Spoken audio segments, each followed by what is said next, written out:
каршы мындай бул мыйзам иштебей тургандай кылып анан өткөрүшүбүз керек деп ойлойм. Урматтуу депутаттар, Кыргыз Республикасынын улуттук коопсуздук органдары жөнүндө Кыргыз Республикасынын мыйзамынын долбоору биринчи окууга добушка коем. Айтылган сунуш пикирлерди эске алуу менен урматтуу депутаттар ушу концепциясын комитеттин сунушу азыркы сиздер айтылган сунуш пикирлерди эки депутат айткан, жок эки депутат эмес, бардыгыңыздар айтып өттүңүздөр. Ошол сунуштарды эске алуу менен алып чыгабыз дагы. Анан экинчи окууда автоматтык түрдө биз комитет жоопкерчиликке алабыз. Редакцияга эми биринчи окууда деп добушка коем да, Даңгем Санбаевич. Комитеттин чечиминин редакциясын окуп койсоңуз, кандай болуп кетет? Чечимин редакциясын азыр биз бир аз өзгөртүп атпайбызбы аныч? Ошондо биз өзгөртүп атабыз. Комитеттин чечими корутундусу Кыргыз Республикасынын улуттук коопсуздук органдары жөнүндө мыйзам долбоорунун концепциясы жактырылсын жана Кыргыз Республикасынын жогорку кеңешине биринчи окууда кабыл алуу сунушталсын. Жок. Биринчиси.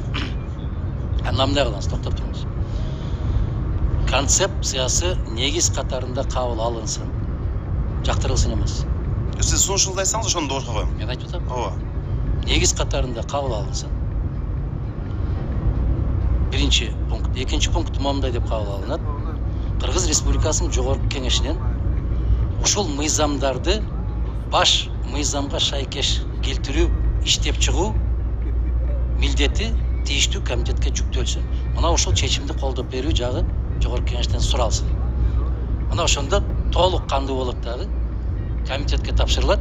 Комитет анан шашпай отуруп алып бардык беренелери боюнча иштеп чыгат. Бирок биринчи окууда кабыл алуу сунушталсын деп мен чечимге коюшум керек да, Даңгем Санбаевич. Жогорку кеңештин жыйынына алып чыгыш үчүн биринчи окууда кабыл алуу сунушталат.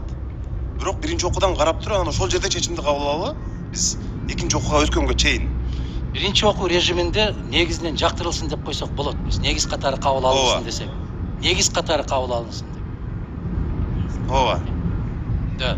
Андан кийин эгер биз ушул дээрлик концепциясын жактыргандан кийин баягы ичиндеги мыйзамдын ар бир беренелери боюнча иштеп чыгып жана өзгөртүү түзөтүүлөрдү киргизүү бул комитеттин мойнуна жүктөлүшү керек. Туура. Кыргыз Республикасынын улуттук коопсуздук органдары жөнүндө мыйзам долбоорунун концепциясы биринчи окууда негиз катары жактырылсын жана Кыргыз Республикасынын жогорку кеңешине биринчи окууда кабыл алуу сунушталсын. Мына ушинтип добушка коюн, урматтуу депутаттар. Ким макул? Айтылган сунуштарды эске алуу менен дегенде ичине кирет. Азыр аппарат бизге жазып берет. Биз ошону менен жогорку кеңешке алып чыгабыз. Урматтуу депутаттар, ким макул? Азыр кечип коебуз. Чыңгыз мырзанын айтканы өтө маанилүү да, абдан маанилүү. Неге? Себеп биз мамлекетчил инсандар катарында бир көз караш менен карайбыз.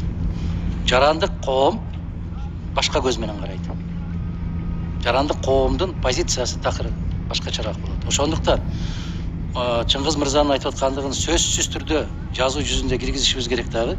Бул төбөрөк стол өтүп, жалпы жанагындай бир болбосо 1-2 жолу өтүшү мүмкүн төбөрөк стол. Ушу палатасына ушундай сыяктуу формулировканы чыгарбай биз өзүбүзгө милдет катары эме алып коелу, чечели өзүбүз комитеттин алкагында ушуну Сиз парламенттик угуу жөнүндө айтып атасызбы? Жок, комитеттин чечими биз өзүбүз ушундай эме алып барайлы, өзүбүз эме кимдер кааласа биздин кесиптештерибизди чакырып коюп, тегерек стөлдү биз өткөрсөк болот. Бирок чечимге киргизбей дегенде бул биз өзүбүзгө азыр эме жүктөп атабыз. Рас, комитетке өттүбү? Комитет кандай ыкма менен экинчи окууга даярдайт, аны өзүбүз чечет. Туура. Бул автоматтык түрдө регламент боюнча биринчи окууда кабыл алынгандан кийин жооптуу бул комитет болуп карайт. Регламентте ошентип так жазылган. Тегерек стол парламенттик угууларды өткөрүп, анан мындай кабыл алабыз. Урматтуу депутаттар, жана мен айткан маселе боюнча анда мен сиздерге текстин окуп бердим да, негиз катары концепциясы жактырылып, жогорку кеңештин биринчи окууда кабыл алуу сунушталсын деп. Ошол сунушту добушка коем, добуш берип койсоңуздар. Ким макул? Каршы жок. Кабыл алынды. Чоң рахмат. Эми төртүнчү маселе. Төртүнчү маселе, урматтуу депутаттар. Биз эми бардын чогуу алып чыгабыз да жогорку кеңешке ирети менен. Ошондуктан эми 4-чү маселеге дагы өзүнчө добуш беришибиз керек болот.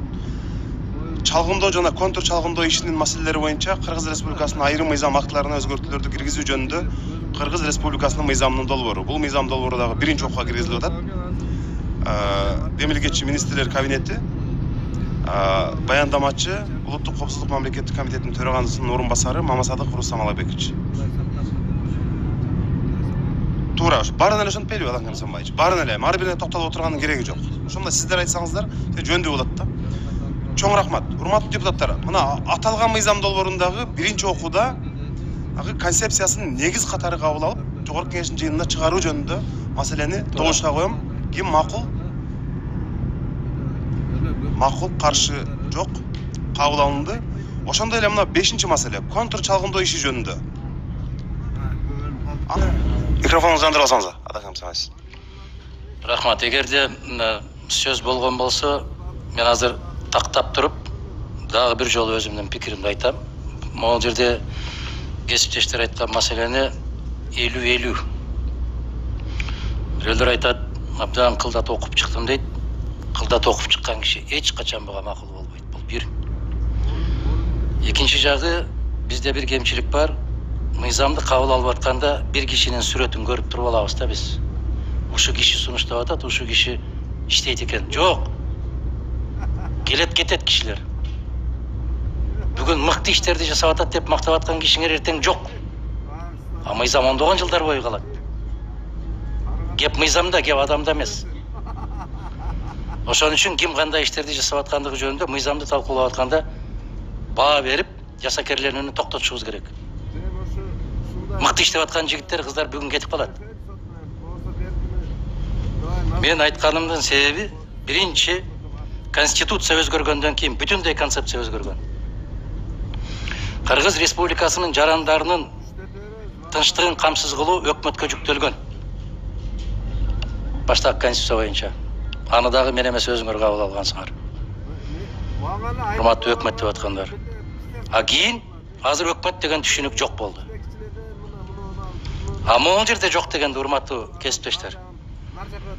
Кортундусунда карабайсыңарбы? Мыйзам долбоорунун демилгесинин субъекти Кыргыз Республикасынын өкмөтү деп турат. Жок киши сунуш кылды муну. Биз ушуларды кепилдик алабыз, мойнубузга алабыз деген кишилер бар эле. Алар жок азыр. Бирок өкмөтү деген жазуу турат.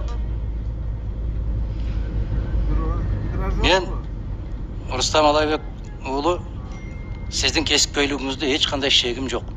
Мен сын пикир айтсам, мага дагы көзүңүздүн формасын өзгөртүп карабаңыз. Кепсиз жөнүндө кетип бараткан жок. Мени коркута албайсыңар, билесиңер аны. Кыз арасызбы, олоюп карайсызбы, мага так таасир кылбайт ал. Аны башкаларга караңыз ошондой кылып. Мен сиздин кесипкөйлүгүңүздү билем. Сизди кайсы жетекчи келген болсо иштен бошотот, бир айдан кийин кайра чуркап издеп алып келет. Себеп өздөрү даяр эмес кишилер келет жетекчиңер. Ким иштейт? Алайбек уулу иштейт болуп, кайра эле сизди чакырат. Ошон үчүн жүрөсүз 30 жылдан бери эң мыкты кесипкөй болуп. Ишиңиз илгерилей берсин. Мен тилектешмин. Мына Кыргыз Республикасынын конституциясынын, азыркы күчүндөгү конституциясынын 29-чу беренесинин 1-чи жана 2-чи бөлүктөрүнө ылайык ар бир адам жеке турмушунун кол тийбестиги жөнүндө конституция айтып атат. А бизде Кыргызстанда жазылган, эгерде мыйзамдар кыргыз баш мыйзамына каршы келсе, баш мыйзам түз иштейт деп турат. Анда эмне кыласыңар, бул мыйзамыңар иштебеген беренени эмнеге көтөрүп келесиңер?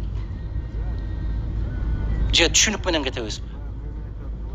А сиздердин мыйзамыңыздардын долбоорунда жазылып турат.